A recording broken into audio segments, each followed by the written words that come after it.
Pertikaian antara pejabat parlimennya dan bahagian PKR tempatan telah mendorong ahli Parlimen Wangsa Maju Zahir Hassan untuk bertanding jawatan Ketua PKR Wangsa Maju dalam pemilihan parti tahun ini.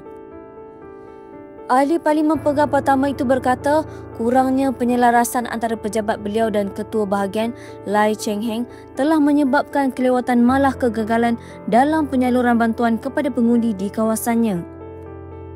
Zahir yang kini merupakan Ketua PKR Titi Wangsa berkata perkara itu telah menghalangnya daripada berkhidmat sebaik mungkin kepada rakyat Wangsa Maju sekaligus mendorong pencalonannya.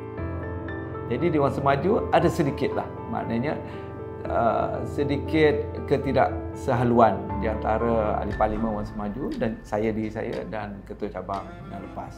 Jadi itu saya rasa tidak membenarkan saya berkhidmat ke tahap yang saya ingin berkhidmat.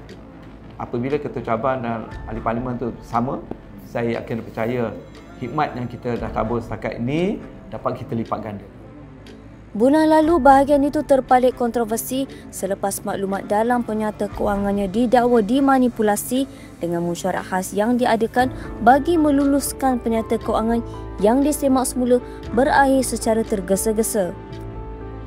Zahir berkata langkah pertamanya sekiranya menjadi Ketua PKR Wangsa Maju yang terbaru adalah menubuhkan akaun bank untuk bahagian itu bagi memastikan keterusan keuangan.